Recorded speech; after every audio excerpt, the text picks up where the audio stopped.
시청자님 안녕하세요. 네, 안녕하세요. 네, 반갑습니다. 목소리가 네, 너무 반갑습니다. 밝으세요. 네, 기분 좋은 목소리인 것 같습니다. 네, 아니. 어떤 종목 궁금하세요? 포스코. 네, 30%고요. 33만 2,500원에 들어갔어요. 33만 2,500원이요. 네. 네, 지금 수익을 보고 계시는 거군요. 비중 어느 정도 치르셨어요? 에? 비중 어느 정도 치르셨어요? 30%요. 30%. 네네. 최근에 단기간에 좀 많이 올랐죠. 그러면서 수익권이었는데 오늘 음봉 나와서 좀 불안하신 거예요? 아니, 그게 아니고. 네. 그건 아니고. 이게 얼마만치 갈 것인지, 언제까지 갖고 있어야 되는 건지, 그게 궁금해서요. 알겠습니다. 자, 그러면 네. 목표가를 중심으로 좀 살펴보도록 하겠습니다. 네. 네, 문서 전문가님. 어느 정도 가나요? 요즘 핫한 그 종목이에요. 경기 민감주들 많이 움직이고 네. 있는데.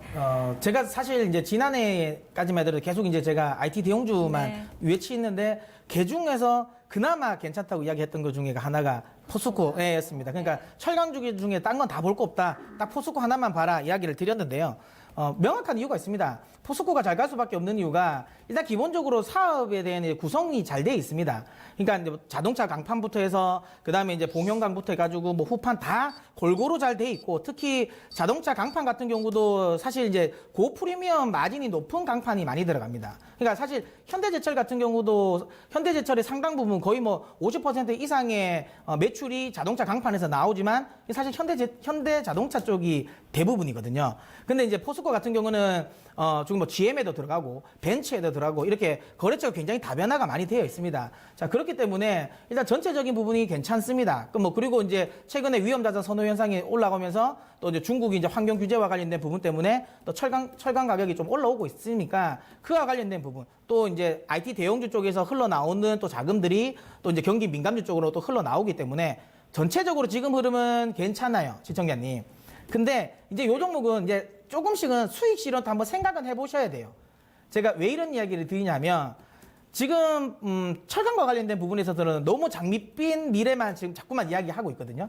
그런데 오늘 새벽에 미국에서 주요 지금 하우스 쪽에서 철강 기업들에 관련된 투자 의견을 하향 조정했어요. 그래서 미국의 사실 철강 기업들은 오늘 조정을 보였습니다. 근데 우리나라는 아직까지는 조정을 좀 덜 보인 거죠. 사실 원래는 이거보다 더 많이 보였을 건데. 근데 하여튼 요 흐름이 시간차를 두고 우리 시장에도 연결이 될 수 있다는 거죠. 물론 실적과 관련된 부분 1분기 실적도 괜찮을 거라고 생각은 들고 있는데 자, 그것 때문에 다시 추세적인 반등을 할 수 있을지는 저는 조금 의문입니다. 저는 개인적으로 지난해부터 계속 이야기 드렸지만 목표가는 45만 원 정도는 들고 가실 수는 있다. 근데 45만 원 위에서는 비싸다는 이야기가 분명히 저는 나올 것 같아요. 그래서 시청자님, 요건 요렇게 한번 대응합시다. 다른 건 아니고요. 네. 보시면 45만 원까지는 일단은 비싸다는 이야기는 안 나올 것 같아요. 1분기까지는 어쨌든 실적과 관련된 부분은 괜찮을 거거든요. 근데 2분기 이후부터는 미국 쪽에 사실 통상 관련 압박도 좀 들어올 거고, 그 다음에 중국 쪽에서도 지금까지는 계속 규제를 하지만 이제 중국 쪽에서도 약간 공급이 늘어날 수도 있습니다. 1분기 이후로는. 자, 그렇다면 그와 관련된 리스크도 있을 수 있으니까 45만 원까지 일단 목표가를 잡고 가시고요. 그리고 나서 혹시라도 이 종목이 미국의 아까 제가 이야기 드린 것처럼 제가 철강주에 대한 투자 의견 하향이 우리나라 시장에도 만약 영향을 미친다면 36만 원이 이탈될 거예요. 근데 만약에 36만 원이 이탈돼 버리면 또 제 개인적인 생각에는 뭐 가격 조정이 아직 깊진 않겠지만 기간 조정으로 넘어갈 수 있거든요. 그러면 상승 탄력은 둔화된다는 거죠. 그러면 이때는 익절을 좀 하시고 나오셔서 다음 추후를 노리시는 게 나을 것 같아요. 무슨 말인지 아시겠어요?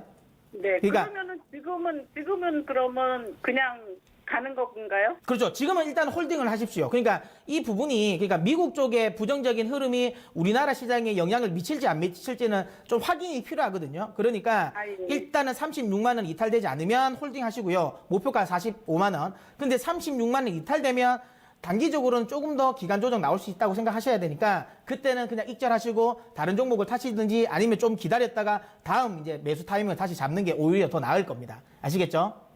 예. 그러면은 네. 한 가지만 제가 물어볼게요. 이거 관련 없는 건데. 네, 관련 있어야 되는데. 제가 LG전자 좀 한번. LG전자는 그냥 들고 가십시오. LG전자는 제가 앞서도 이야기 드린 것처럼 IT 대형주 중에서 삼성전기라든지 LG전자, 그러니까 비반도체 관련 종목들은 저는 긍정적으로 보고 있습니다. 이쪽은 더 홀딩 하셔도 됩니다. 아, 예, 예. 네, 시청자님 일단 포스코 36만 원이 이탈되는지 여부 체크하시면서 가져가시면 좋을 것 같고요. 그리고 45만 원 정도 목표가 나왔으니까 잘 염두에 두시면서 수익 많이 거두시길 바랍니다. 네, 감사합니다. 네, 화이팅 응원하겠습니다. 자,